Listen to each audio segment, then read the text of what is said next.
점귀한 찬양 감사합니다. 우리 옆에 뒤에 분하고 인사하겠습니다. 참 잘 오셨습니다. 네, 우리 한 번 더 인사하겠습니다. 은혜 많이 받으시기 바랍니다. 마지막으로 인사하겠습니다. 말씀이 힘과 능력입니다. 우리 같이 인사하겠습니다.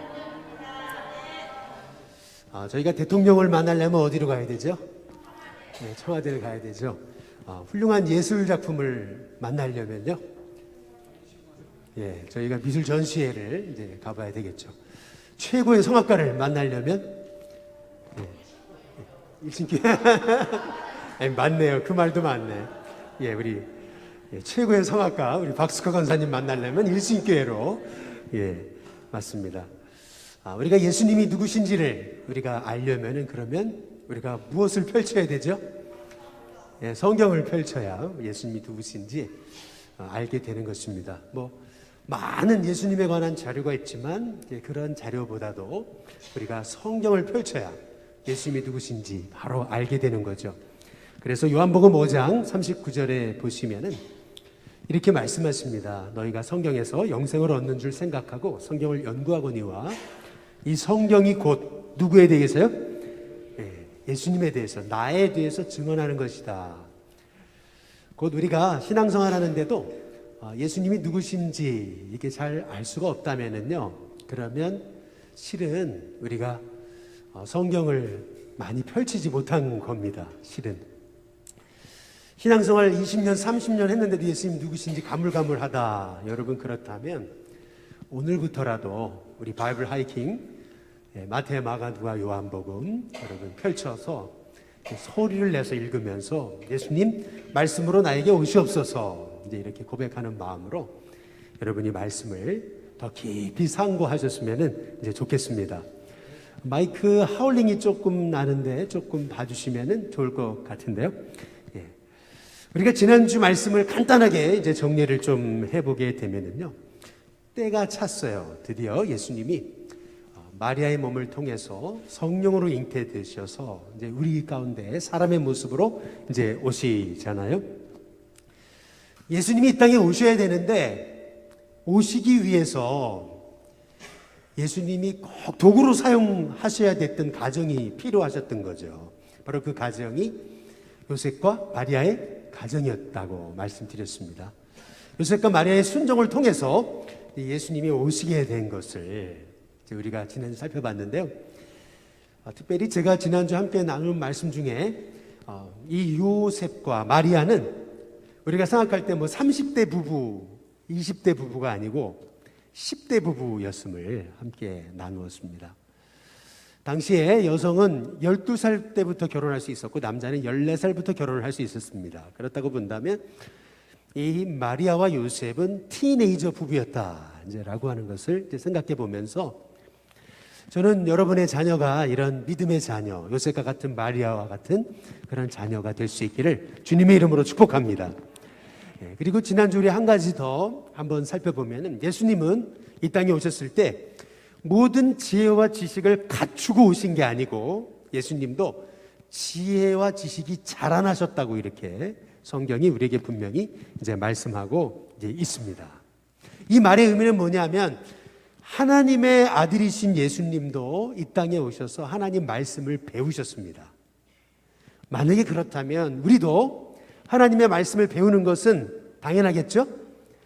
여러분이 이 말씀을 배우고 말씀을 묵상하는 것이 여러분의 큰 은혜와 기쁨이 되시길 주님의 이름으로 축복합니다. 이제 본론으로 들어가면요, 이 예수님은 세례 요한에게 세례 받으시고 물에서 이제 올라오세요. 근데 그 광경에 대해서 우리가 주목해야 될 성경의 본문은 마가복음입니다.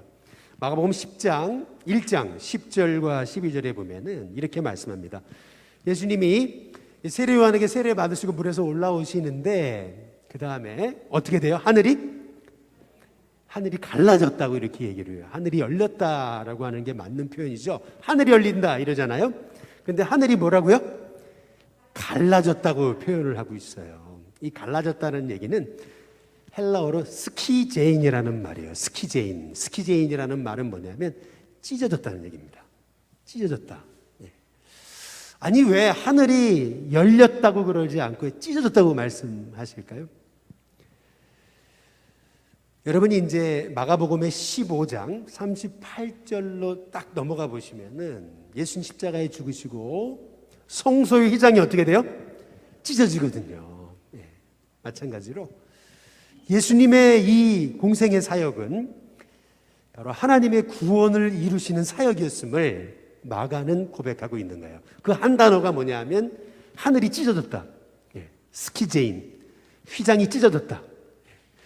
바로 예수님이 자신의 몸으로 하나님과 우리의 사이에 막혀진 모든 그 죄의 담을 다 예수님이 찢으심으로 우리를 향해서 구원의 길을 여신 거예요. 이제 그것이 예수님 십자가의 죽음만이 아니시고 예수님의 공생의 사건도 다름 아닌 우리를 위한 진정한 구원의 시작이셨음을 이 마가는 밝히고 있는 거예요. 그래서 이 예수님의 공생애를 살펴보면서 날 위해 오신 그 예수님의 공생의 사역이 얼마나 은혜였는가라고 하는 것을 살펴보셨으면 좋겠습니다. 그래서 이 마가복음 1장 10절과 12절에서 우리가 주목해 봐야 되는 게 뭐냐면 예수님이 물에서 올라오실 때 하늘이 찢어져요. 구원의 역사가 시작된 거예요. 그리고 어떻게 돼요? 성령이 비둘기같이 예수님에게 어떻게 하셨어요? 내려오셨어요. 이거를 카타바이논이라 그럽니다. 헬라어로. 다시 말하면 이 말의 의미는 성령이 기름 부으셨다는 겁니다. 저희들의 사역도 우리의 힘만 가지고 안 돼요. 성령이 기름 부으셔야 됩니다. 우리 일신교회가 또 우리 성도들 여러분이 성령님의 기름 부으심 있게 되시길 주님의 이름으로 축복합니다. 그런데 12절이 너무 인상적인 거예요. 성령의 기름 부으심을 받은 예수님이 성령님에게 이끌려가지고 광야로 가시잖아요. 이게 마태복음의 기록이에요. 마태복음은 이끌리어, 헬라어로 아네크네라고 썼어요. 누가복음에는 이끌리어 에게토라고 썼습니다. 그런데 마가복음은 달라요.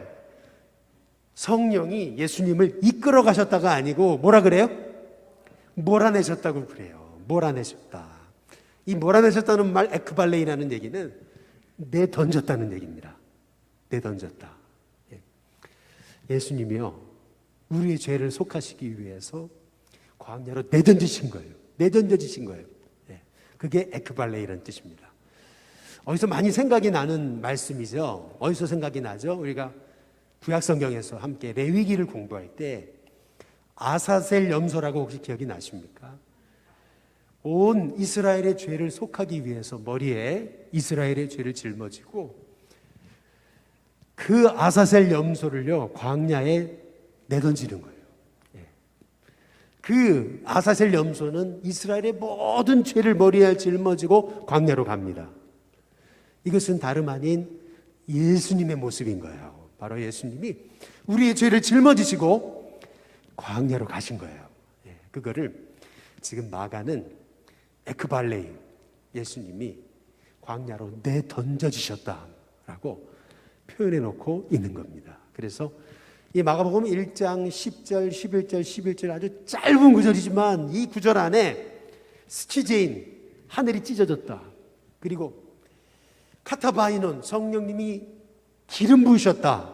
그리고 에크발레이, 성령님이 예수님을 아예 광야로 내던지셨다라고 하는 이 세 헬라어를 통해서 우리는 예수님이 누구신지 이 말씀 한 구절을 통해서 우리는 살펴볼 수 있게 되는 것이죠. 이제 드디어 예수님이 공생애, 다시 말하면 예수님의 이제 드디어 사역을 시작하세요. 그걸 공생애라 그러죠. 3년간의 사역을 시작하십니다. 근데 사역을 시작하시면서 예수님이 가장 먼저 하신 일, 첫 번째, 그게 뭐냐면 제자를 부르신 거라는 거죠. 제자를 부르셨다. 근데 누가복음에 보면은 누가만이 주목하고 있는 한 말씀이 있어요. 그게 뭐냐면 이때에 그랬어요. 예수께서 어디를 가셨어요?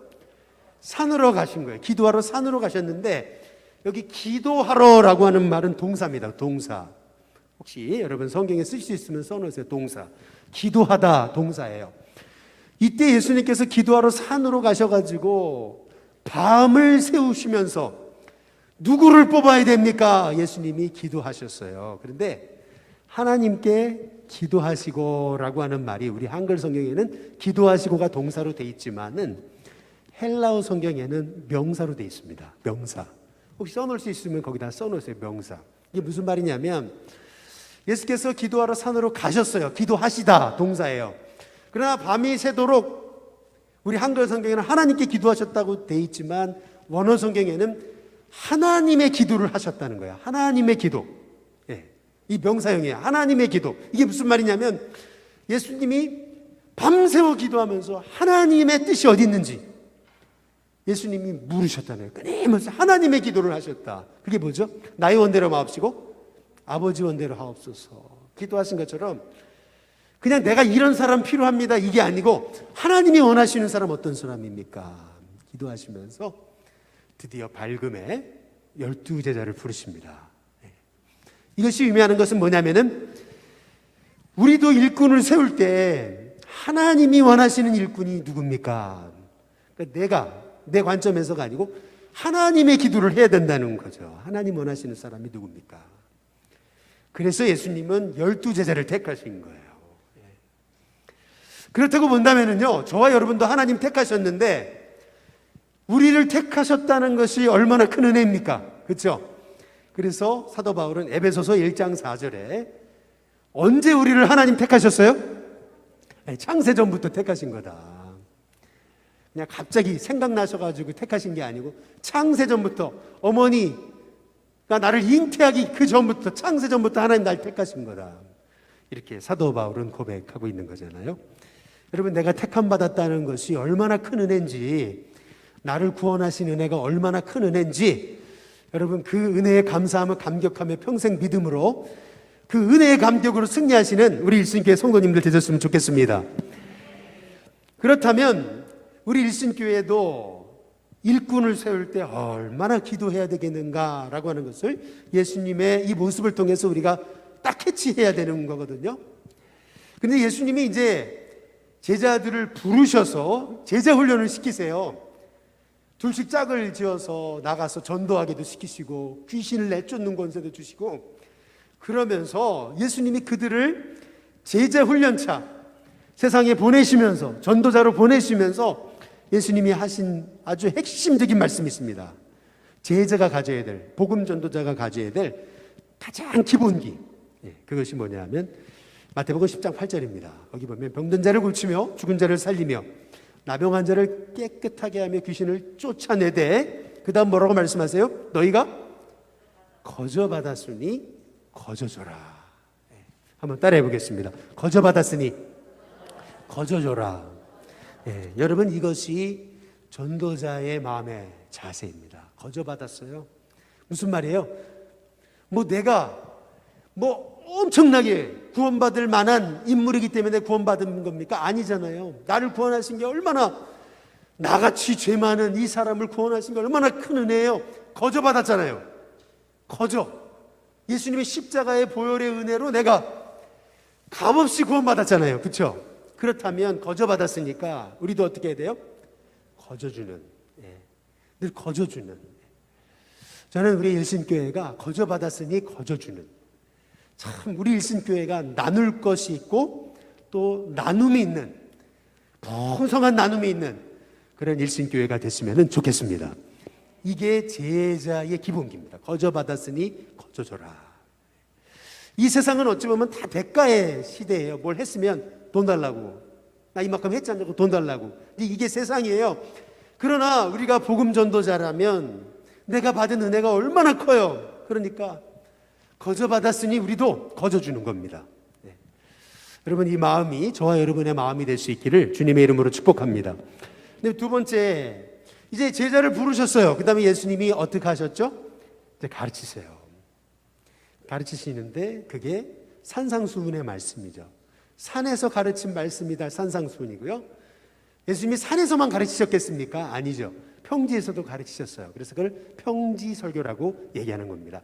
마태복음은 산상수훈, 누가복음은 평지설교입니다. 그러나 예수님이 가르치신 내용은 비슷합니다. 예수님은 산에서만 가르치지 않으셨겠죠. 땅에서도 가르치셨을 테니까.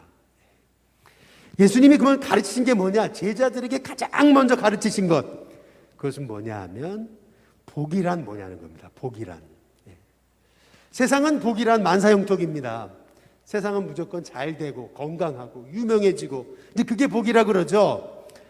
다 물질적인 세상적인 복이 우리도 복이라고 얘기를 해요. 근데 예수님은 뜻밖에도 제자를 부르셔서 가르치셨던 첫 번째 예수님의 그 복에 대한 설교, 그것은 뭐냐면 심령이 가난한 자가 복이 있다는 겁니다. 심령이 가난한 자. 아니 어떻게 가난한 사람이 복이 있습니까? 이제 이렇게. 여러분, 예수님은요 심령의 가난함이 복이 있대요. 그 마음이 천국을 볼 수 있는 눈이 열려진 사람. 그래서요 예수님의 산상수훈의 8복은요 천국으로 시작해서 뭘로 끝나요? 천국으로 끝납니다. 천국으로 시작해서 천국으로 끝나요. 천국에 대한 눈이 열려지지 않으면 어떻게 심령이 가난한 자가 복이 될 수 있습니까? 어떻게 애통하는 자가 복이 될 수 있습니까? 우리는 우리 예수님께 하소연할 수밖에 없어요. 그러나 예수님이 가르쳐 주신 8복의 핵심, 그것은 뭐냐면 땅의 복이 진짜 복이 아니고 하늘의 복이 진짜 복이라는 거예요. 그 하늘의 복을 아는 사람은 심령이 가난하여 천국을 본다는 거예요.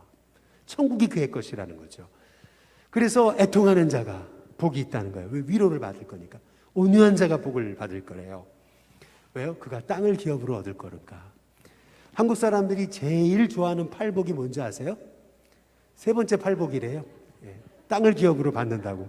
할렐루야. 한국 사람은 이걸 제일 좋아한대요.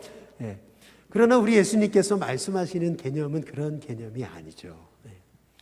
진짜 복이란 하늘의 복임을 말씀하고 계시는 거예요. 그래서 의에 줄이고 목마른 게 복이고요, 박해받는 게 복이에요. 기뻐하고 즐거워하라, 하늘에서 상이 큽니다. 우리 예수님이 가르쳐주신 이 팔복의 개념을 우리의 마음속에 새길 수 있다면 여러분, 우리는 진짜 제자입니다. 그 제자들에게 예수님이 이 산상수훈에서 가르쳐 주신 게 있어요. 그것은 뭐냐면은 내가 너희를 돌본다는 거예요. 내가 너희를 돌본다. 그러면서 주신 말씀이 마태복음 6장 28절에 보면 이렇게 말씀합니다. 또 너희가 어찌 의복을 위하여 염려하느냐? 들의 백합화가 어떻게 자라는가? 뭐라고요? 생각해봐라. 이렇게 말씀하십니다. 여러분, 그리스도인은 생각을 잘해야 됩니다. 이 생각이 육의 생각이 되면 사망이에요. 그러나 영의 생각은 생명과 평안이에요. 그래서 우리는 생각을 잘 해야 돼요. 우리 예수님이 한번 생각해봐라 라고 얘기하시면서 주신 말씀이 뭐냐면 들의 백합화를 한번 봐봐라. 어떻게 자라냐? 수고도 아니고 길쌈도 안 하지 않느냐. 그러나 내가 너에게 말한다. 모든 그 솔로몬의 영광으로도 이 아름다움이 이 꽃 하나만 갖지 못했다. 우리 예수님이 말씀하십니다. 그러면서 하시는 말씀이 하물며 너희일까 보냐. 그러면서 우리 주님이 말씀하시는 게 뭐냐면요, 이 들의 백합화 공중에 나는 새를 내가 돌보고 먹이듯이 나도 너희를 돌본다 말씀하고 계시는 거예요. 염려하지 말아라. 다 책임진다. 무엇을 구할까, 무엇을 먹을까, 무엇을 입을까 염려하는 건 다 이방인이 하는 거다. 대신 너희는 마태복음 6장 33절에 이제 보시면요, 대신 우리가 할 일이 뭐예요? 너희는 먼저 그의 나라와 그의 의를 구하라. 그리하면 이 모든 것을 너희에게 어떻게 하신다고요? 더하시리라. 먼저 하나님 기뻐하시는 일에 우선순위를 둬라. 그러면 나머지는 다 책임지신다. 우리 하나님께서 우리에게 약속하고 계시는 겁니다. 그러면서 우리에게 주신 말씀이 뭐냐면 내일 일을 염려하지 말라는 거예요. 근데 그 다음 너무나 재미있는 말씀 하나가 나와요. 그게 뭐냐면 내일은 내일이 염려한다는 거예요. 내일은 누가 염려해요? 내일이 염려한대요. 이 말이 무슨 말이냐면요, 내일은 내일이 염려한다라고 하는 말씀의 의미는요, 내일은 하나님의 손에 있다는 거예요. 너희의 주관할 바 아니라는 거예요. 내일을 주관하시는 분은 누구세요? 우리 하나님이세요. 그러니까 내일 일은 내일이 염려하는 거고 한날의 괴로움은 오늘로 족하다는 거예요. 그러니까 염려하지 말아라. 내가 다 책임진다.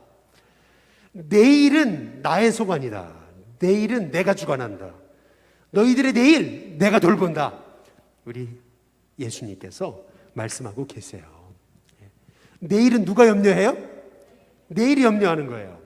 그러니까 여러분, 내일 일 염려하지 마시고 오늘 다 다 맡기고 믿음 안에 승리하는 우리 일신교회 성도님들 되셨으면 좋겠습니다. 예수님이 제자를 가르치셨던 마태복음 5장, 6장, 7장 이 산상수훈이라 그러는데 이 산상수훈에서의 사실은 가장 핵심이 되는 한 말씀이 하나 있습니다. 그게 뭐냐면 이걸 황금률이라고 해요. 마태복음 7장 12절 뭐라고요? 황금률이라고 그럽니다. 황금률. 왜 황금률이라고 하냐면요, 골든 룰이라고 그래요. 이 왜 그러냐면 진짜 금이 떨어진대요. 이 말씀대로 살면. 예, 진짜 그래서 골든 룰입니다. 정말 이 땅에서 승리하기 원하냐? 우리 주님이 주시는 말씀이에요. 그러면 뭐냐면 무엇인지 남에게 대접을 받고자 하는 대로 너희도 남을 어떻게 하라고요? 대접하라는 거예요. 이것이 율법이고 선지자다. 율법은 뭘 얘기하는 거냐면 창세기, 출애굽기, 레위기, 민수기, 신명기, 모세오경을 얘기하는 겁니다. 율법. 선지자는 뭐예요? 모세오경과 그 다음 말씀들, 그게 선지자입니다. 예.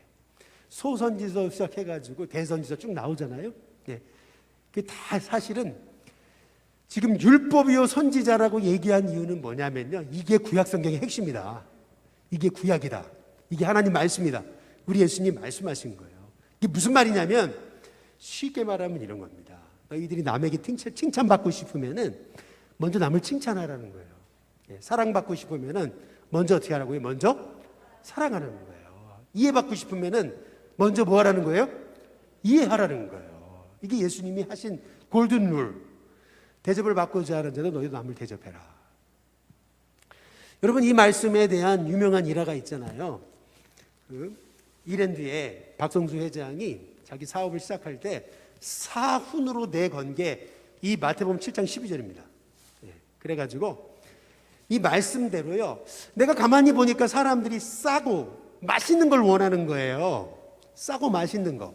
그래가지고요, 음식도 뷔페 같은 거 이제 시작할 때도 음식을 낮추지만 사람들이 너무나 좋아하는 이제 그런 개념으로 사업을 시작한 게 이랜드입니다. 옷도 항상 막 비싼 게 아니고 나 같으면 요 정도 가격이면 좋겠다, 그리고 요 정도 제품이면 좋겠다 해가지고 그렇게 해서 한 게 이랜드입니다. 예. 이 너희가 대접을 받고자 하는 대로 남을 대접하라. 근데 이 말씀이 사훈인 거예요.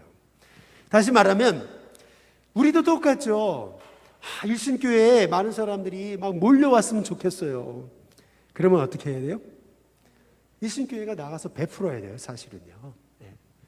막 전도 많이 하고 싶어요. 그러면 어떻게 되죠?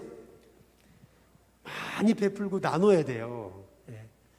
베푼 게 있어야 사람들이 오는 거예요. 사실은. 그러니까 무슨 말이냐면 대접을 받고자 하는 대로 남을 어떻게 하라고요? 대접하라는 거예요. 이 예수님이 말씀의 산상수훈의 골든 룰입니다. 예. 여러분, 이 말씀대로 살아갈 때 우리가 제자로서 이 땅에서 우리가 하는 일마다 복을 받는 그런 복의 통로로 쓰임받는 은혜가 있게 될 줄로 믿습니다. 예수님은요, 이렇게 영적인 말씀도 주시고 내가 삶에서 승리하는 말씀도 다 주셨어요. 염려하지 마라 말이죠. 내일은 내일이 염려하는 거다. 내일은 내 소관에다. 내일은 내가 주관한다. 우리 예수님이 다 말씀하셨잖아요. 그리고 이제 세 번째로 예수님은 사람들을 비유로 가르치세요. 이게 뭐 신천지가 말하는 비유풀이 그런 게 아니고요. 왜 비유인가, 이게 중요한 거예요. 왜 비유인가? 예수님 만나셨던 그 군중들은 바리새인과 사두개인들처럼 많이 배울 수 있는 사람들이 아니었어요. 굉장히 굶주리고 가난하고 배고픈 서민들이었어요. 갈릴리의 어부들, 그리고 참 가난한 백성들이었어요. 그들이 뭐 배울 수 있었겠어요? 못 배웠죠. 그러니까 예수님이 그들이 가장 알아들을 수 있는 말씀으로 말씀을 전하신 거예요. 다시 말하면 농부에게는 씨 뿌리는 비유로 가장 알아들을 수 있으니까 가라지의 비유로 예수님이 말씀을 전하시고요. 여성들한테는 여성이 가장 이해할 수 있는 건 뭐냐면 결국 누룩 아니에요. 음식 만드는 그 누룩, 빵 만드는 누룩. 그 누룩으로 예수님은 말씀을 전하신 거예요. 누룩 비유를 통해서. 또 어부들에게는 어부들이 가장 잘 이해하는 게 뭐죠? 고기 낚는 거, 그물의 비유를 통해서 예수님 말씀을 전하셨던 겁니다. 만약에 이 시대에 예수님이 오셨더라면 아마도 예수님은요, 젊은이들, 우리 배준주 우리 선생님한테 말씀을 전하셨더라면 뭐 인스타그램으로 하셨을지 모르겠어요. 예. 페이스북으로 하셨을지 모르겠어요. 예. 그래서 저는 마모사님한테도 그렇고 인스타그램 열심히 하시라고. 저는 잘 못해요. 할렐루야. 예. 저는 잘 못하는데 열심히 인스타그램, 열심히 페이스북 해야 된다고 이제 그렇게 이제 말씀드립니다. 예. 예수님이 마태복음 13장에서 13장에만요 7가지 천국 비유가 나옵니다. 예. 아까 보여줬던 거 보여주셔야 되는데요. 마태복음 13장에 7가지 천국 비유가 나와요. 첫 번째는 뭐예요? 씨 뿌리는 자의 비유. 예. 좋은 밭에 떨어짐에 30배, 60배, 100배의 열매를 맺는 다라지의 비유, 겨자씨의 비유. 여러분, 겨자씨는 뭐죠?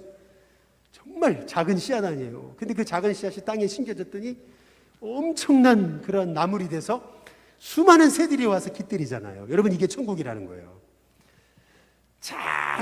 그 작은 것에서 하나님이 미래 역사하실 것을 볼 수 있는 눈이 진짜 천국을 바라보는 주님의 제자가 가져야 될 영적 눈이라는 거예요.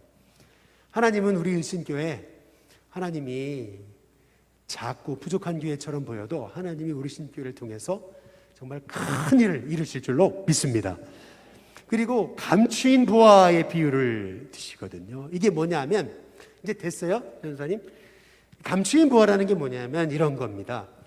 옛날에 로마 시대를 생각해 보면은요, 로마 시대는 주로 전쟁을 용병들이 했어요. 예. 전쟁을 한번 나가면은요, 몇 개월, 몇 년을 있다 돌아오는 거예요. 많은 이 전쟁에 자기 생명 걸고서 나가서 전쟁하는 거니까 전쟁의 싹스를 받아요. 전쟁 한 번 갔다 오고 두 번 갔다 오고 세 번 갔다 오면 굉장히 꽤 부자가 되는 거예요. 근데 지금처럼 은행이 있습니까? 지금처럼 금고가 있습니까? 지금처럼 뭐 돈 숨길 데가 있습니까? 돈을 어디다 숨겨요? 자기 밭에다가 땅을 파가지고 숨겨놓을 수밖에 없는 거예요. 그러니까 이 사람이 전쟁 나가기 전에 그 물질을 어떻게 할 수가 없잖아요. 땅에다 숨겨놨어요. 그러다가 전쟁 나갔다가 못 돌아오는 경우가 너무 많은 거예요. 전쟁 나갔다가 죽는 거예요. 너무나 많은 사람이. 그랬을 때 이 사람이 숨겨놓은 거는 아무도 몰라요. 예. 뭐 요새도 그렇잖아요. 수억 달러가 있는데 비밀번호를 몰라가지고 못 찾는다고 얘기가 있잖아요. 마찬가지로 지금 이 사람도 엄청난 돈을 땅에다 묻어놨는데 돈이 있는지조차 가족들은 몰라요. 그러다가 한 사람이 밭에서 일을 하다가 감추인 보화를 발견한 거죠. 그러면 어떻게 해야 돼요? 가가지고 자기 전 재산을 팔아가지고 땅을 사죠. 그럼 그거 다 자기 거잖아요. 마찬가지예요. 천국도 그런 거라는 거예요. 내 모든 소유를 다 팔아도 아깝지 않은 거. 내 인생의 가장 큰 기쁨. 그것이 바로 천국을 소유한 기쁨이라는 거죠. 예수님은 이런 식으로 모든 그 가난한 백성들이 잘 이해할 수 있도록 예수님은 쉽게 풀어서 천국에 대해서 말씀해 주셨던 거죠. 그래서 마태복음 13장 45절, 46절에 보면은 이렇게 얘기합니다. 한번 다 함께 같이 읽어보겠습니다. 함께 있습니다. 시작. 또 천국은 마치 좋은 진주를 구하는 장사와 같으니 극히 값진 진주 하나를 발견하며 가서 자기의 소유를 다 팔아 그 진주를 사느니라. 감추인 보화, 그리고 좋은 진주를 구하는 장사의 비유. 이것이 예수님이 이 천국이라는 게 얼마나 좋은 것인가, 얼마나 귀한 것인가, 예수님이 너무나 쉬운 예화를 드시면서 비유를 통해서 이 제자들에게, 사람들에게 가르쳐 주신 거예요. 이 말씀을 들을 때 얼마나 사람들의 마음에, 그래 나도 온 재산을 다 팔아가지고서라도 나는 천국을 나는 소유해야지 라고 하면서 그 천국 바라보면서 예수님 쫓지 않았겠냐는 거죠. 네. 저와 여러분이 이 성경을 읽다가 이렇게 바이블 하이킹을 하다가 이런 제자들이 만난 그 천국의 기쁨, 그 기쁨을 누리시기를 주님의 이름으로 축복합니다. 그다음에 이제 네 번째는 예수님이 생명의 떡으로 오셨다는 것을 이제 우리가 알 수가 있습니다. 예수님은 열심히 하나님 나라 복음 전하셨을 뿐만 아니라 예수님은 참 많은 기적을 행하세요. 근데 그 기적에서 우리가 주목해 볼 것은 뭐냐면 마태복음 14장 14절의 말씀입니다. 마태복음 14장 14절의 말씀 보면 다음 PPT 보여주세요. 마태복음 4장 14절에 보면은 예수께서 나오사 큰 무리를 보시고 그 다음 어떻게 말씀하세요? 불쌍히 여기시사 그 중에 있는 병자를 고쳐주셨다. 여러분 마태복음을 읽다 보시면은 예수님 병자를 고치실 때 불쌍히 여겼다. 복음서에서 예수님의 기적의 시작은 그 영혼을 불쌍히 여기는 그 마음에서부터 시작되셨음을 우리가 알 수가 있어요. 마찬가지로 우리도 우리의 사역 속에서 진정한 변화와 치유의 시작은 영혼을 불쌍히 여기는 마음에 있는 줄로 믿습니다. 한 영혼 한 영혼 진심으로 사랑하는 마음으로 불쌍히 여길 때 하나님께서는 저와 여러분을 하나님께서 기름 부으셔서 복 주시고 또 우리가 감당하는 모든 사역마다 치유의 은혜를 주시리라 믿습니다. 그래서 마태복음 14장에 보시면 이제 15절부터 잘 보세요. 예수님이 불쌍히 여기셨다는 말씀이 이제 이렇게 나오는 거예요. 저녁이 됐어요. 하루 종일 말씀을 제자들이 들었잖아요. 사람들이 들었습니다. 그때 이제 저녁이 되니까 제자들은 뭐라 하냐면 여기는 빈들입니다. 이미 날도 저물었으니까 이 사람들 다 보내시라고. 그래서 마을에 들어가서 알아서 먹을 걸 사 먹게 하라고 이렇게 얘기합니다.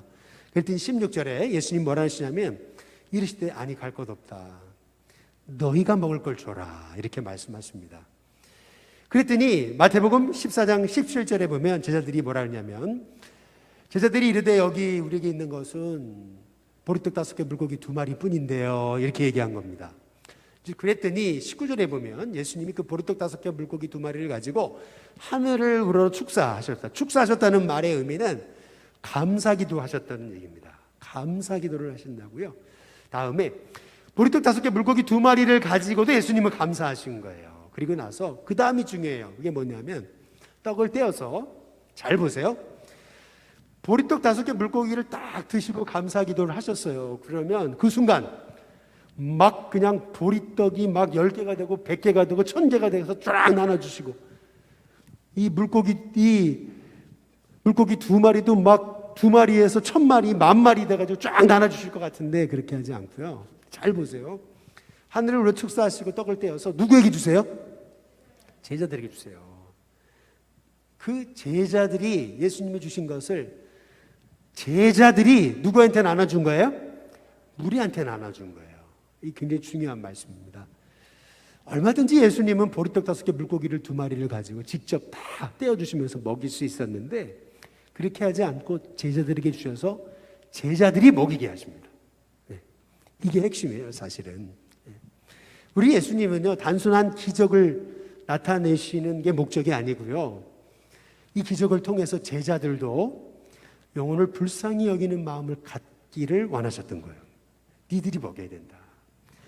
너희에게 먹일 사명이 있다. 우리 예수님이 이제 알려주신 거죠. 그러면서 요한복음 6장 35절에 보면 마태, 마가, 누가복음에는 안 나와요. 그런데 요한복음에서는 요한은 이렇게 얘기합니다. 나는 생명의 떡이다. 예수님께서 나는 생명의 떡이다 말씀하신 그 말씀에 대해서 오병이어의 기적을 행하시고 하셨던 예수님의 말씀을 기록해 놓고 있어요. 그러면서 내게 오는 자는 이와 같이 결코 줄이지 아니할 거고 나를 믿는 자는 영원히 목마르지 아니할 거다. 우리 예수님의 말씀. 왜 오병이어의 기적을 베푸셨는가? 그것은 예수님이 우리의 진정한 생명의 떡이심을 우리가 이 예수님의 오병이어의 사건을 통해서 알 수 있음을 요한은 증거하고 있습니다. 그래서 예수님이 행하신 기적은 단순한 기적이 아니고요. 그래서 요한은 예수님이 행하신 기적을 영어로 얘기하면 미러클이라고 쓰지 않고요. 미러클이 아니에요. 헬라어로도 기적이 아니고요.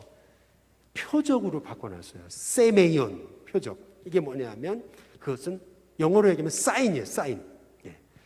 우리 주님이 바로 이 보리떡 5개 물고기 2마리를 가지고 기적을 행하신 것은 예수님이 진정한 우리의 생명의 떡이심을 예수를 믿는 자마다 줄이지 않고 목마르지 않음을 나타내신 것이 오병이의 기적의 사건임을 증거하고 있는 겁니다. 그래서 요한복음에 예수님이 행하신 그 표적 몇 가지가 나와요?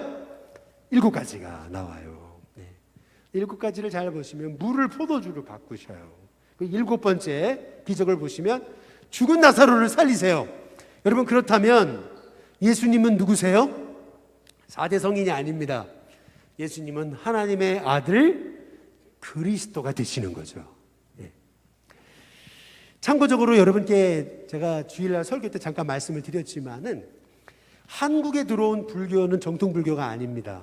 예. 제가 불교를 비판하려고 그런 게 아니고요.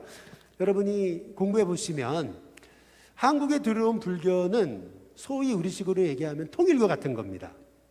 예, 신천지 같은 거예요. 그러니까 정통 불교가 아니에요. 한국에 들어온 불교는 대승불교라는 거예요. 예. 이 대승불교라고 하는 건 뭐냐면요, 원래 석가가 가르친 불교는 소승불교예요. 그래서 소승불교가 뭐냐면, 소승불교는요 소위 극락에 대한 개념이 없어요. 소승불교는. 예. 무슨 말이냐면, 석가한테 제자가 물었어요. 우리가 죽음 이후에 어떻게 되는 겁니까? 이렇게 물었더니 석가가 했던 말은 뭐냐면, 아니, 산다는 것도 잘 모르겠는데 죽는 걸 어떻게 하느냐. 다시 말하면 석가는요, 사후 세계에 대해서 관심이 없었어요. 네. 그렇기 때문에 소승불교, 본래 소승불교는 윤회 사상이 없어요. 윤회 사상은 힌두교의 사상인 거예요. 네. 왜 윤회 사상이 힌두교 사상인 거냐면, 전생에 죄 많이 지어가지고 지금 천민으로 태어난 거잖아요. 그러니까 지금 카스트 제도, 이렇게 인생도 다 급이 있다라고 하는 거 반항을 못해요. 내가 전생에 죄를 지었는데 그러면 이 생에서 착하게 살아야지, 순응하고 불평하지 말고 그냥 천민으로 산 거 감사하며 살아라. 그러면 나중에 브라만으로 태어난다. 예. 그것이 힌두교인 거예요. 근데 석가는 그런 얘기를 해본 적이 없어요. 예. 이것이 의미하는 게 뭐냐면, 석가는요, 죽음 이후의 세계에 대해서 자기도 모른다 그랬습니다. 석가는 성인이에요. 4대 성인입니다. 그러나 구원자는 아닙니다. 공자도 노노 4편의 8장에 보시면, 8절에 보시면, 내가 아침에 도를 알면 저녁에 죽어도 좋다, 이제 이런 얘기를 했어요. 저희 집에 실제로 노노가 있어서 그걸 찾아보고 이제 보니까 이제 그래요. 이 말의 의미는 뭐냐면, 공자도요, 아침에 도를 알면 저녁에 죽어도 좋다, 이 얘기는 도를 모른다는 거예요. 자기는 도의 진리가 아니라는 거죠. 그러니까 무슨 말이냐면, 석가, 공자, 4대 성인들 위대한 성인이에요. 그러나 구원자는 아닙니다. 마호메트도 63세에 자기 연상의 여인의 무릎에서 열배에 걸려 죽습니다. 예. 그러니까 무슨 말이냐면, 마호메트도 위대한 사람이긴 해요. 그러나 구원자는 아니에요. 예. 진정한 구원자는 예수님 한 분이세요. 예. 믿으십니까? 예. 그래서 요한복음에 기록된 예수님의 7가지 자기소개가 나와요. 7가지 기적이 있죠? 7가지 자기소개가 나옵니다. 그게 뭐냐면, 첫 번째, 오병이어의 기적을 행하시고 예수님은 내가 곧 생명의 떡이다 말씀하시는 거예요. 예.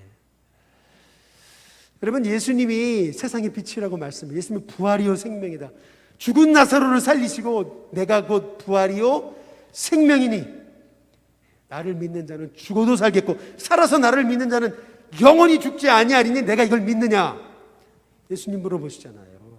예수님만이 참 생명이시고 부활이세요. 저와 여러분이 이 복음서를 읽으면서 그 예수님을 내가 만났다는 거, 내가 알게 됐다는 거, 믿게 됐다는 거, 이것이 엄청 큰 은혜와 복임을 깨달으면서, 여러분 복음서를 읽으면서 여러분에게 그 예수님이 나를 위해서 이 땅에 오신 이 사건이 이게 얼마나 크고 위대한 것인지를 깨닫고 아는 저와 여러분이 됐으면 좋겠습니다. 특별히 예수님의 공생애에서 우리가 기억해야 되는 것은 5번째, 사람을 사랑하신 예수님의 손입니다. 손. 한번 손 들어보실래요? 네. 이 손이 왜 이렇게 중요하냐면, 이 성경에서 그걸 강조하고 있기 때문에 그렇습니다. 누가복음 4장 40절에 보면은 해질 무렵에 사람들이 온갖 병자를 데리고 나오매 예수께서 그 다음 뭐예요? 일일이 그의 위에 뭘 얹어요? 손을 얹으셨다. 이걸 굉장히 강조하고 있습니다. 누가는 해질 무렵에, 이제 이게 중요한 거거든요. 해질 무렵. 해가 질 무렵인데도 예수님은 하루 종일 가르치시고 온갖 병자들이 예수님께 몰려오는데 그 사람들을 일일이 다 손을 얹어 기도하셨다. 여러분, 이것이 복음서 기자들이 본 예수님의 손이에요. 마태복음 8장 2절에 3절에도 보시면 한 나병 환자가 나오죠. 다들 나병 환자를 손 대는 것을 다 구조했던 그 시대에 예수님은 그 나병 환자에게 손을 내밀어 그 얘기 되시잖아요. 예. 마찬가지로 저와 여러분, 우리 일신교회가 이 지역을 섬기는 그 섬김의 손이 진정 이 지역을 향한 예수님의 손이 될 수 있기를 주님의 이름으로 축복합니다. 이 마태복음 8장 14절 15절에 보면 예수님이 이제 베드로의 장모를 고치시는데 열병으로 알아 누워 있잖아요. 근데 15절 그의 손을 어떻게 해요? 만지셨다고 말씀해요. 손을 만지셨다. 손을, 그 장모의 손을 만지시면서 꼭 잡으시면서 손을 만지시거든요. 손을 탁 만져줬다. 야, 이게 얼마나 멋져요. 그랬더니 열병이 싹 떠나잖아요. 지금 그것을 마태 그리고 누가, 이 복음서의 기자들은 이 예수님의 손이 얼마나 위대한 손인가 라고 하는 것을 우리에게 증거하고 있습니다. 누가복음 7장에도 보시면은 한 독자를 잃어버린 과부가 얼마나 마음이 괴로워요? 그 하나밖에 없는 아들인데 예수님이 그 마음을 아시고 이미 관이 나가고 있었어요. 그런데 가까이 가셔가지고 그 관에다가 뭘 대세요? 손을 대시잖아요. 맨자들이 딱 서잖아요. 예수께서 말씀하시죠. 청년아, 내가 네게 말하노니 일어나라. 그랬더니 죽었던 자가 탁 일어나더니 말도 하잖아요. 예수께서 그를 어머니에게 주셨다. 무슨 말이죠? 그 아이의 손을 잡아서 어머니한테 인계했겠죠. 여러분, 이것이 성경이 말하는 예수님이 사랑으로 영혼을 만지셨던 그 예수님의 그 사랑의 손, 그거를 강조하고 있는 겁니다. 근데 참 놀라운 게 있어요. 제가 복음서를 보다가 제가 깨달은 건데, 여기 사도행전을 보다 깨달은 건데, 사도행전 20장 33절 35절에 보면 사도 바울이 그래요. 내가 안무의 근이나 은이나 의복을 탐하지 않았고 여러분이 아는 바와 같이 이 뭐라고요? 이 손으로 나와 내 동행들의 쓰는 것을 충당했다. 범사에 여러분에게 법을 보여준 것 같이 수고에 약한 사람들을 돕고 주의 그 친히 말씀하신 바 주는 것이 받는 것보다 복이 있다 하심을 기억하여 할지니라. 사도 바울이 최초로 예수님이 하신 말씀을 인용하거든요. 사도 바울이 예수님의 말씀을 직접 인용한 것은 두 구절밖에 없어요. 하나는 뭐냐면 성만찬. 성만찬에 관해서는 직접 인용합니다. 그리고 두 번째, 사도 바울이 예수님의 말씀을 직접 인용한 것은 주는 것이 받는 것보다 복이 있다. 그것이 사도 바울이 예수님의 말씀을 직접 인용한 건데요. 그 예수님의 말씀을 직접 인용하면서 사도 바울이 했던 게 뭐냐면 이 손으로입니다. 손으로. 사도 바울이 천막을 만들면 손이 다 헤어지고 손이 완전 이렇게 이 손이 다 망가지고 한 그 손을 보여주면서 이 손으로 했잖아요. 손만 보면 벌써 사도 바울이 얼마나 섬기고 애썼는가를 볼 수 있는 거죠. 간혹 이렇게 이제 성도들과 만나는데 이제 딱 손을 딱 잡아보면은 야, 이분이 참 고생 많이 하셨겠구나 이런 분들이 있어요. 딱 손 만져보면은. 마찬가지죠. 예수님의 손을 만졌더라면 우리도 예수님 얼마나 이 땅에 오셔서 공생의 사역을 하시면서 일일이 사람들의 손을 만져주시면서 그렇게 거친 손을 가지고 성도들을 섬기셨을까, 영혼을 섬기셨을까 생각하면은 예수님의 공생애를 다른 말로 얘기하면 그건 사랑입니다. 여러분이 이 공생애 예수님의 말씀을 기억하면서 그 사랑에 여러분 감동되시길 주님의 이름으로 축복합니다. 그래서 여섯 번째로 사랑 때문에 피곤하신 예수님과 거라사 광인의 이 모습을 우리가 주목할 필요가 있습니다. 마가복음 4장 35절 말씀처럼 아까 말씀드린 것처럼 그날 저물 때입니다. 그날 저물 때. 그죠? 예수님이 제자들에게 우리가 저 건너편으로도 가자 이렇게 얘기하십니다.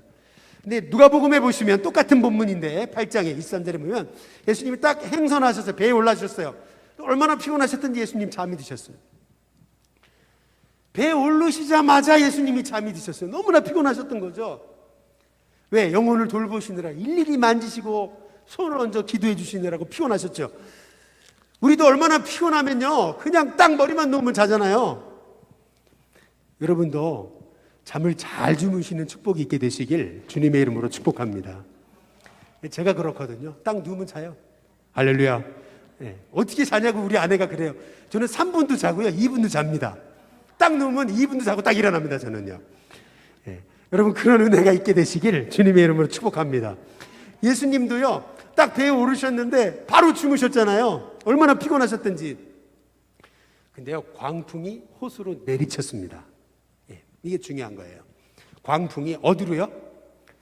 호수로 내리쳤습니다. 예. 갈릴리는 바다가 아닙니다. 넓기 때문에 바다라고 표현한 거죠. 갈릴리 바다 아닙니다. 물이 짜지 않습니다. 호수입니다. 갈릴리는요. 바다여야 파도가 치는 거죠. 호수는 파도가 치지 않습니다. 춘천에 가보시면 소양강이 있는데 거기 파도 치는 거 본 적이 없습니다. 호수는 파도가 치지 않습니다. 그런데 갈릴리는 광풍이 일어가지고 파도가 쳤다고 얘기하잖아요. 도대체 왜 그렇죠? 이유가 있습니다. 갈릴리는 북쪽에서 내려오는 헐몬산이라는 만년설이 있습니다. 꼭대기를 보면 하얗습니다. 거기에서 이제 물이 흘러내려다 보니까 찬 물이 갈릴리로 내려옵니다. 얼마나 물이 시원한지 모릅니다. 밑에는 뭐가 있어요? 사해바다가 있습니다. 사해바다. 44철 목욕하는 곳. 사해바다가 있어요.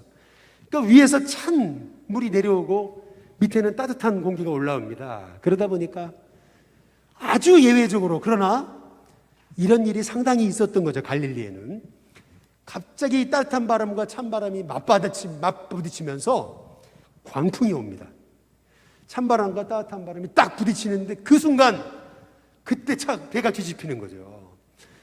제자들은 잘 알았어요. 지금 큰일 났다, 죽는 거다라는 것을 알았던 거죠. 여기 보니까 누가복음 8장 23절에 행선할 때 예수께서 잠이 드셨으니 마침 광풍이 호수로 내리쳤다고 얘기합니다. 내리쳤다. 그런 표현이죠. 결국 배에 물이 가득하게 됐습니다. 위태하죠. 근데 그럼에도 예수님 뭐하고 계셨어요? 주무시고 계셨어요. 얼마나 피곤하셨는지. 그래서 제자들이 예수님을 깨웁니다. 주여, 주여, 우리가 죽겠나이다. 그때 예수님이 깨십니다. 그리고 바람과 바다를 꾸짖습니다. 바람과 바다야 잠잠할지어다. 그랬더니 바람과 바다가 그쳐 잔잔해졌습니다. 우리 예수님은 바람과 바다도 잠잠케 하시는, 온 우주 만물을 주관하시는 하나님이신 줄로 믿습니다. 그런데 예수님께서 누가복음 5장에 보니까 1절에 그리고 나서 예수님이 이제 바다 건너편 거라사인의 집에 가신 겁니다. 배에서 딱 나오시자마자 곧이라는 단어가 중요하죠. 배에서 딱 내려오시는데 더러운 귀신 들린 사람이 무덤 사이에서 나와 예수님을 만납니다. 이 사람은 누구냐 하면 이름도 모를 그러한 거라사 광인이라고 소개되어 있는 그런 사람입니다. 예수님이 이 사람한테 물으시죠. 사실은 이 사람한테 물으신 게 아니고 그 거라사 광인에게 붙은 귀신에게 물으시는 겁니다. 뭐라고 하시냐면 마가복음 5장 9절에 내 이름이 뭐냐 물으십니다. 이 사람은 자기 이름도 모르는 사람이에요. 이름도 잊어버렸어요. 정체성을 잃어버렸어요. 귀신 들려가지고요, 완전 자기를 잃어버린 사람이에요. 자기가 자기인지도 몰라요. 귀신이 대답합니다. 뭐라 그래요? 이르되 내 이름은 군대입니다. 우리가 많습니다. 이렇게 얘기했습니다. 이 군대라고 하는 단어를 여러분 성경 찾아보시면 밑에 주석이 달렸습니다. 주석에 뭐라고 달렸냐면 레기온이라고 달렸습니다. 이 레기온이라는 단어는 뭐냐면 로마 군대의 가장 큰 단위입니다. 레기온은 당시 로마 군대 레기온은 4,000명에서 5,000명의 부대를 얘기하는 겁니다. 쉽게 말하면 지금 이 거라사 광인에게 붙었던 귀신은 4,000, 5,000, 6,000 귀신입니다. 엄청난 귀신이 붙어 있는 겁니다. 어쨌든 수천의 귀신이 붙어 있는 사람이에요. 그러니까 완전히 자기 자신도 잃어버리고 가족들도 포기한, 친구들도 포기하고 사람들이 다 포기한 인물을 얘기하는 겁니다. 그때 누가복음에 보면은 이 군대 귀신 붙었던 사람이, 이 거라사 광인이 예수님께 무적행으로는 들어가지 못하게 해주십시오라고 간구합니다. 무적행이 뭐냐 하면 쉽게 말하면 마태복음 25장 41절에 마귀와 그 사자들을 위해 예비된 영원한 불.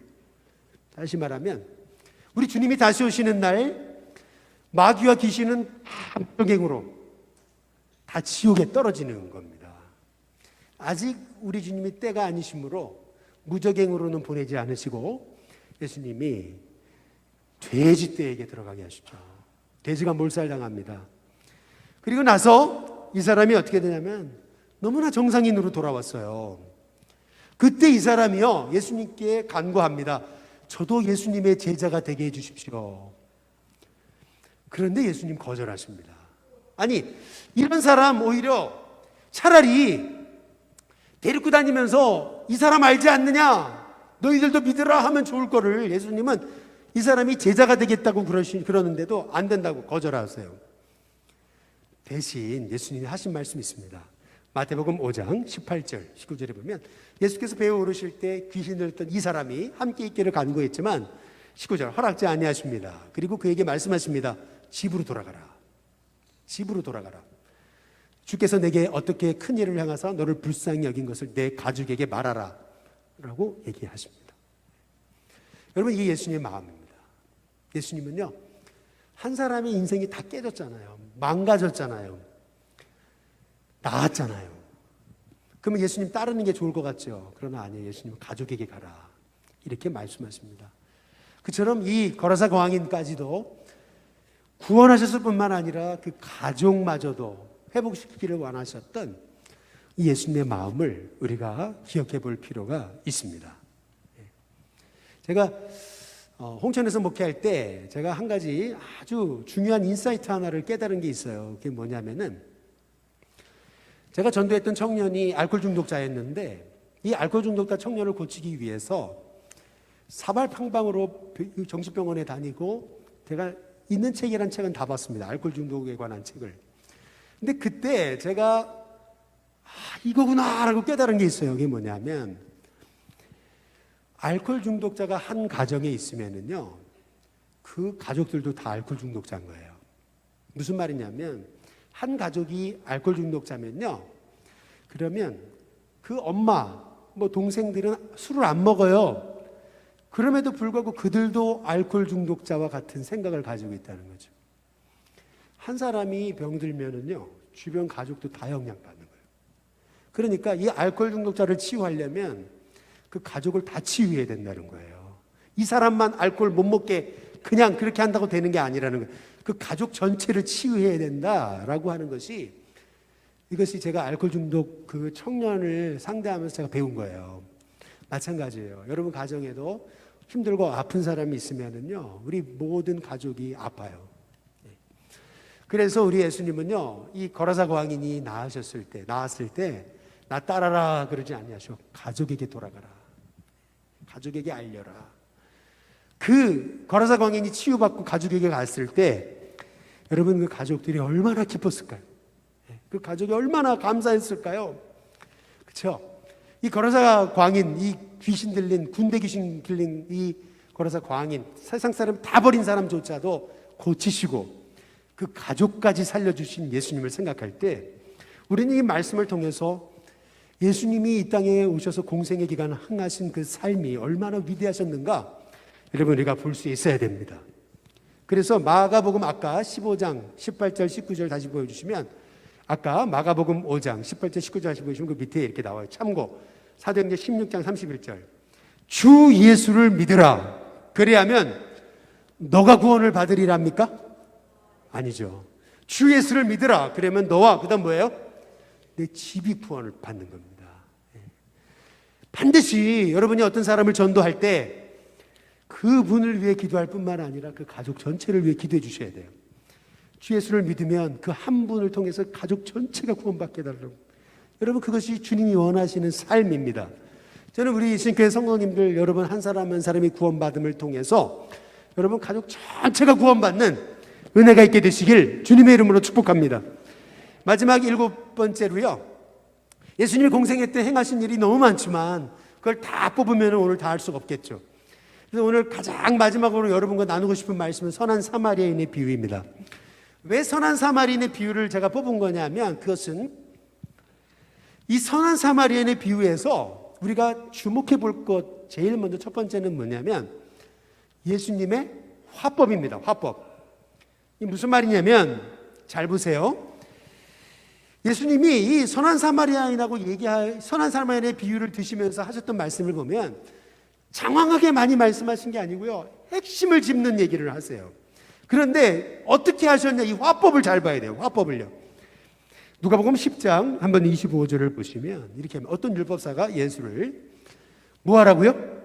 시험하려고, 일어나 예수님을 시험하려고 얘기하는 거예요. 그러니까 예수님이 그때 보세요. 선생님, 내가 무엇을 하여 영생을 얻습니까?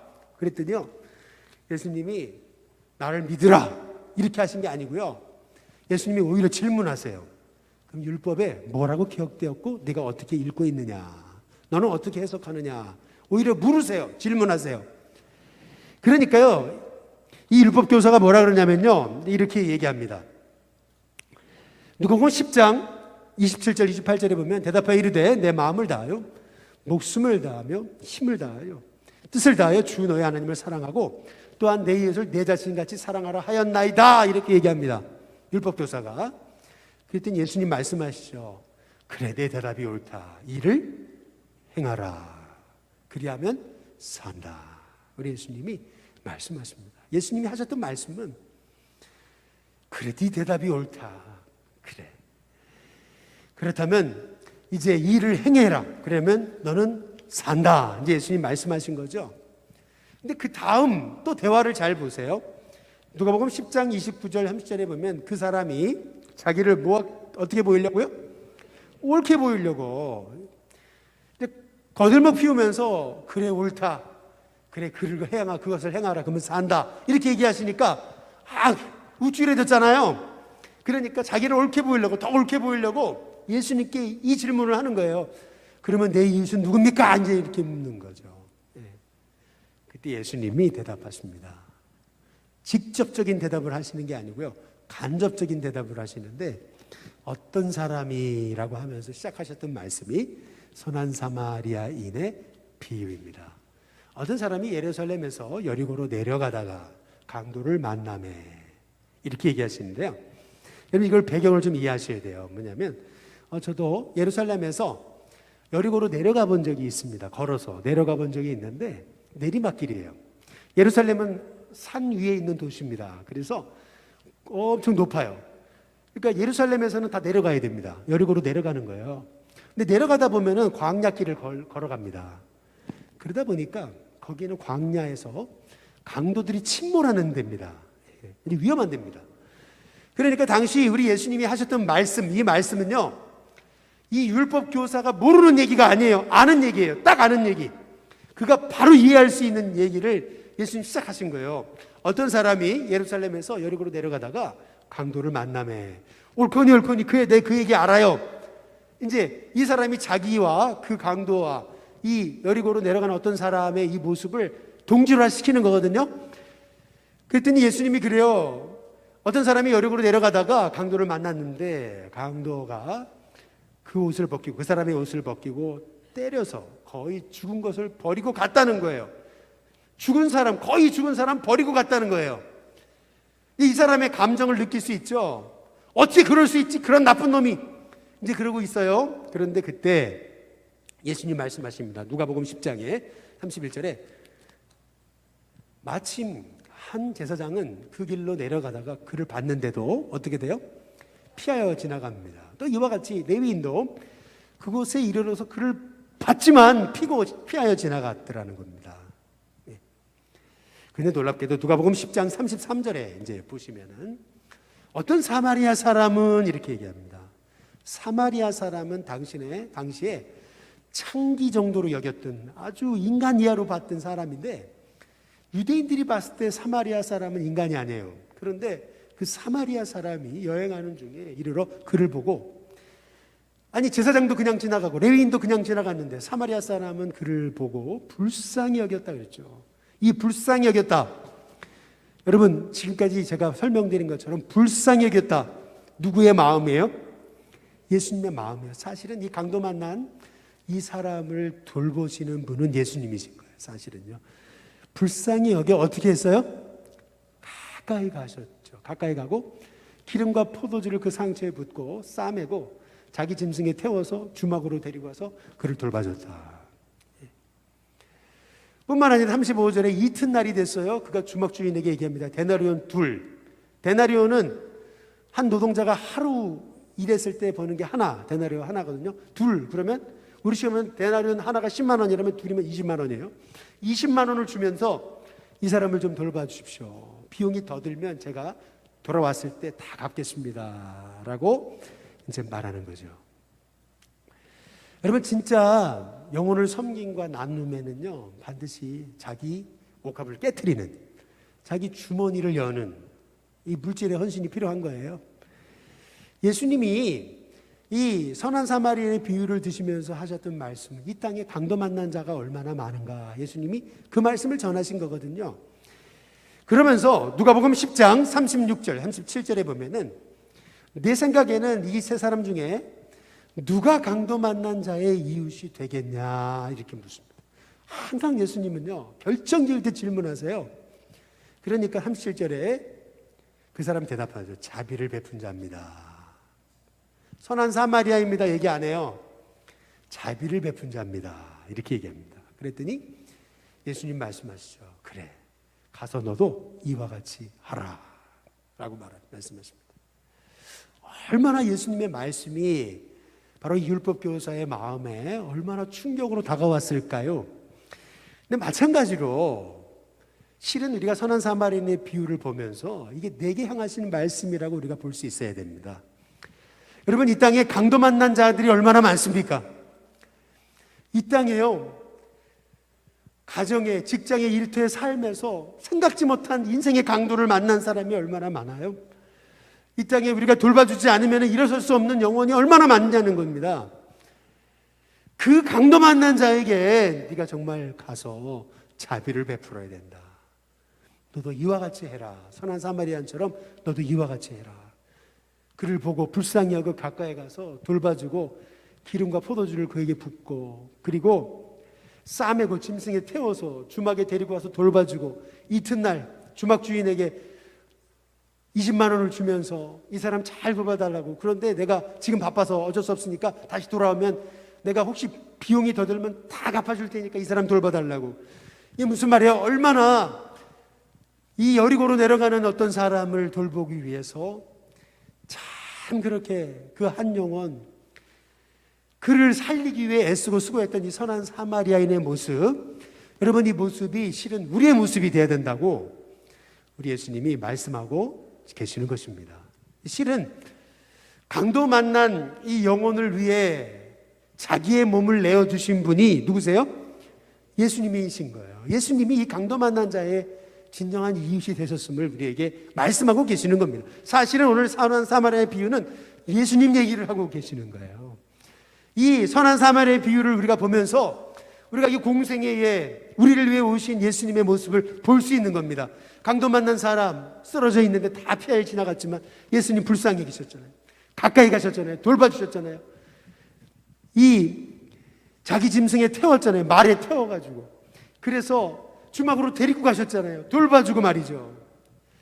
그를 싸매고 고치시고 애쓰셨던 예수님의 그 영혼을 사랑하셨던 손, 그 예수님의 그 손 아니겠어요?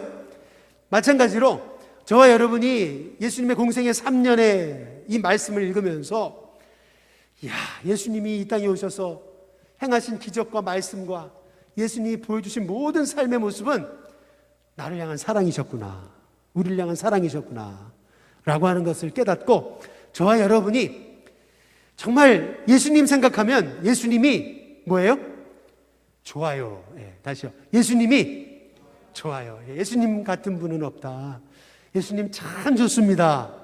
여러분, 그 고백이 저와 여러분 가운데 일어날 수 있게 되기를 주님의 이름으로 축복합니다. 기도하겠습니다. 참 좋으신 하나님 감사를 드립니다. 예수님 너무 좋습니다. 사랑합니다. 예수님 뿐입니다. 예수님을 말씀을 통해 만나면서 예수님, 난 예수님이 좋습니다. 그 고백을 계속해서 올려드리는 우리 일심교회 성도님들 되도록 축복해 주시옵소서. 감사하고 예수님의 이름으로 기도드리옵나이다. 아멘.